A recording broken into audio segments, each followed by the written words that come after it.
Yo tout le monde, bienvenue pour une toute nouvelle vidéo, bienvenue pour un tout nouveau résumé. Et aujourd'hui je vais parler de Gracefield House et des enfants de Promised Neverland. Donc c'est un manga que j'aime beaucoup, c'est pour ça que j'en fais un résumé aujourd'hui.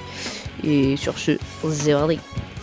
Dans l'orphelinat de Gracefield House, tous les enfants ont une joie de vivre permanente, sous l'autorité de maman, qui est celle qui s'occupe d'eux, mais qui n'est pas réellement leur mère.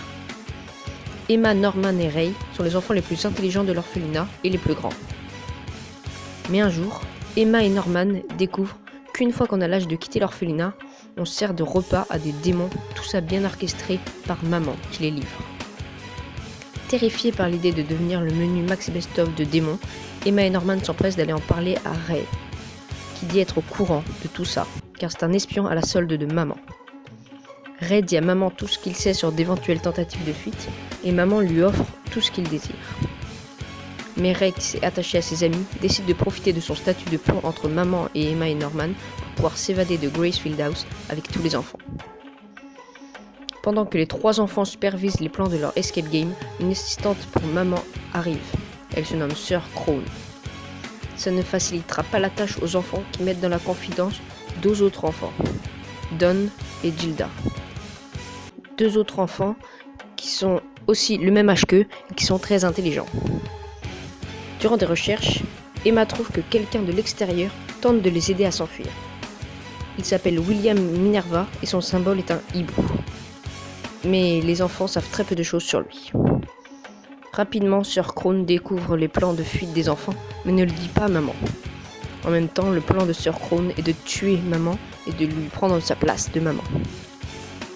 Peu de temps après, maman découvre tout ça, tue Sœur Crown et blesse Emma à la jambe, ce qui retarde énormément le plan que maman venait de découvrir. Norman va bientôt atteindre l'âge de sortir de l'orphelinat et le plan n'est toujours pas prêt. Le temps presse, mais maman leur conseille de ne rien tenter. Norman est livré aux démons et meurt sans qu'Emma et Ray n'aient pu faire quoi que ce soit pour leur ami. Longtemps après, alors que tout espoir est perdu, comme quand Saitama est énervé contre toi Ray avoue à Emma qu'il n'a jamais vraiment renoncé au projet de faire évader tout le monde, et Emma fait la même chose. La jambe d'Emma va mieux, maman pense que Ray, Emma, Don et Gilda ont abandonné, alors que c'est tout le contraire.